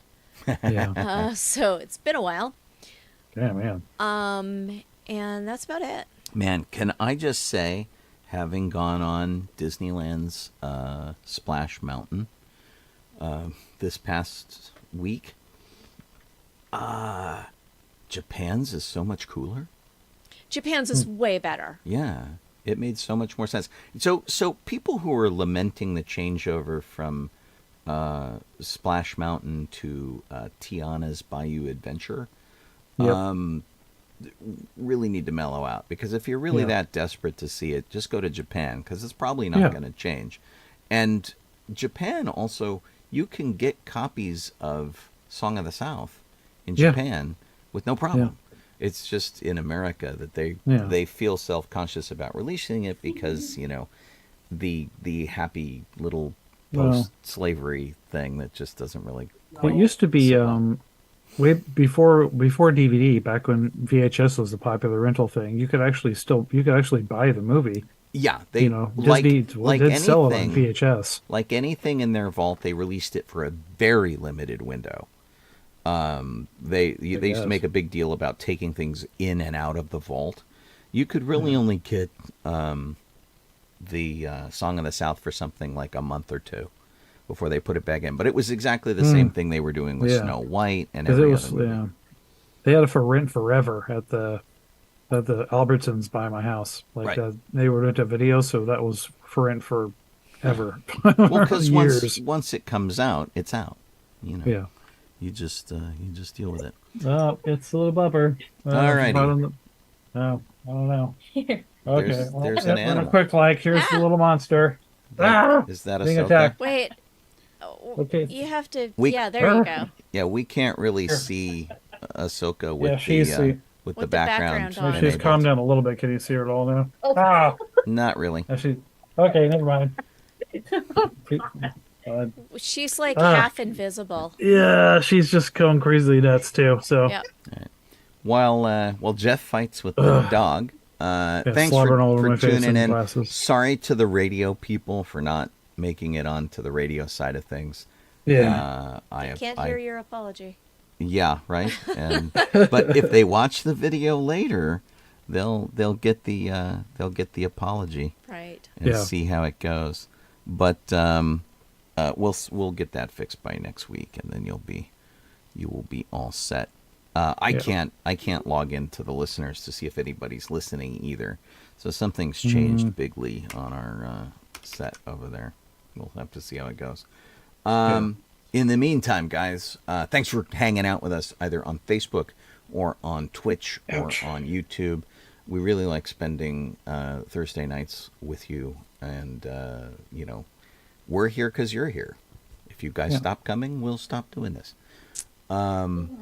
But I'll see you tomorrow, hopefully on the radio if we get this thing sorted out to end Good Morning Tatooine. And then, of course, we'll be back next week, and we'll do this all over again. We'll tell you what happened in the week in Geek. I'm Colleen Kaylee Crosby. this is Jeff Solo Donoho. I am Sean Obi-Shawn Crosby. As always, may the Force be with you. Jeff's still getting attacked by the dog. Yeah, she's jumping around behind me, just looking. That's really funny. Whoops, that's the wrong one. Silly. I'm trying to get to our screen and my software's acting up. Bye, everybody. We will see all y'all later on. Bye.